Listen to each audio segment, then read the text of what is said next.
दोस्तों, आपने वो कहावत तो सुनी होगी कि जाको राखे साइयां मार सके ना कोई। मतलब जब तक भगवान की मर्जी नहीं होती, इंसान हो या फिर जानवर, उसकी मौत नहीं आ सकती। फिर चाहे वो मौत के मुंह में ही क्यों ना खड़ा हो, वो मौत को भी मात देकर वापस आ जाएगा। और ऐसे कई उदाहरण आपने सुने भी होंगे जब लोग चमत्कारिक ढंग से मौत के मुंह से बाहर निकलकर एक नया जीवन पाने में कामयाब भी हुए हैं। लेकिन आज जिस व्यक्ति की बात हम करने जा रहे हैं, इसके आगे चमत्कार शब्द थोड़ा छोटा सा लगता है, क्योंकि चमत्कार अमूमन जीवन में एक या दो बार ही होते हैं। लेकिन जॉन ली इतिहास में दर्ज वो व्यक्ति हैं जिनके साथ जीवन दान का चमत्कार एक बार नहीं, दो बार नहीं, बल्कि तीन बार हुआ था। वो भी ऐसे कि मानो जॉन और मौत के बीच खुद भगवान आ गए हों। तो इस कहानी की शुरुआत होती है ब्रिटेन में मौजूद बम्बा कोम्बे नामक एक जगह से, जहां रहने वाले जॉन ली नाम के इस इंसान को 15 नवंबर साल 1884 के दिन पुलिस गिरफ्तार करती है। जॉन पर यह आरोप था कि उसने अपनी ही मालकिन एमा कीस, जिसके घर वो नौकरी करता था, उसका कत्ल कर दिया है। पुलिस ने हत्या का उद्देश्य उस बंगले में रखे पैसों की चोरी को बताया था, जबकि जॉन की गिरफ्तारी इसलिए हुई क्योंकि जिस समय पुलिस मौकाई वारदात पर पहुंचती है तो लाश के पास कोई और नहीं बल्कि खुद जॉन ही मौजूद थे, जिनके कपड़े खून से सने हुए थे और हाथ में चाकू का एक ऐसा निशान था जो इस ओर साफ इशारा कर रहा था कि मानो जॉन के हाथों में कोई चाकू मौजूद हो, और उसे हासिल करने में हाथापाई हुई जिसमें खुद इनका ही हाथ घायल हो गया। पुलिस जॉन को गिरफ्तार करती है और उनके लाख चिल्लाने के बावजूद कि मैं बेकसूर हूँ, मैंने कुछ नहीं किया, आपको कोई गलतफहमी हुई है, जॉन को जेल भेज दिया जाता है। और कुछ ही दिनों में ये केस अदालत में भी पहुंच जाता है, जहां पुलिस जॉन के खिलाफ एक चार्जशीट दायर कर ये बताती है कि जॉन को रंगे हाथों पकड़े जाने के अलावा इन पर कई और भी आपराधिक मुकदमे चल रहे हैं।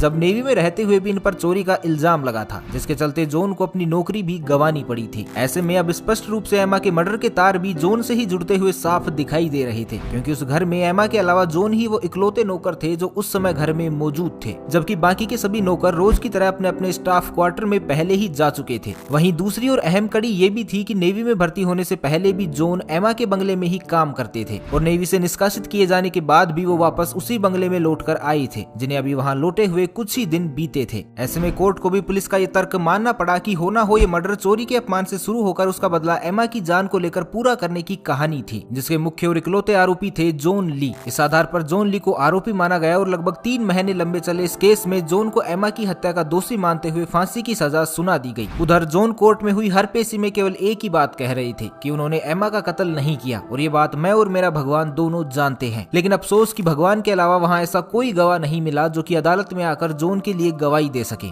जज के सामने हर पेशी में जॉन रोते बिलखते और गिड़गिड़ाते हुए कहते कि वो बेकसूर हैं, उन्हें बरी किया जाए। लेकिन जॉन ये नहीं जानते थे कि कानून सबूत मांगता है, फिर चाहे वो सच्चा हो या झूठा, जिसके अभाव में आखिरकार 23 फरवरी साल 1885 को वो दिन भी आ गया जब जॉन को एक्सेटर जेल में फांसी दी जानी थी, और इसकी जिम्मेदारी एक्सेटर जेल के जल्लाद जेम्स बेरी की थी। फांसी की सजा मिले आज तीसरा दिन था, और इन तीनों दिनों में जॉन कई बार पहले ही ये सोच कर मर चुके थे कि काश कोई सबूत मिल जाता जिससे उनकी जान बच जाती। लेकिन फांसी के फंदे के ठीक सामने जॉन कहीं ना कहीं ये भी मान चुके थे कि अब उनकी जान कोई चमत्कार ही बचा सकता है, जिसका होना लगभग नामुमकिन ही लग रहा था, क्योंकि जल्लाद जेम्स बेरी ने फांसी के सभी इंतजाम अच्छे से पहले ही जांच लिए थे, जहां सभी चीजें सही से काम कर रही थी। जॉन की फांसी का इशारा मिलते ही उन्हें तख्ते पर लाया गया और सर पर काला कपड़ा पहनाया गया, गले में फंदा डाल उन्हें तख्ते पर खड़ा रहने के लिए छोड़ दिया गया। फिर जैसे ही जज ने जेम्स को इशारा किया तो जल्लाद जेम्स ने हैंडल खींच लिया ताकि तख्ता खुल जाए और फांसी लगने से जॉन की मृत्यु हो जाए। लेकिन फिर वो हुआ जिसे हम और आप लोग चमत्कार कहते हैं, क्योंकि जेम्स ने जैसे ही हैंडल खींचा तो तख्ता खुला ही नहीं। ये देख सभी हैरान रह गए। जेम्स ने बहुत कोशिश की कि वो तख्ता खुल जाए, लेकिन वो खुला ही नहीं, जिसके चलते जॉन की फांसी उस दिन चमत्कारिक रूप से रुक गई। और जब फांसी नहीं हुई तो जज ने इसे अगले दिन के लिए टाल दिया।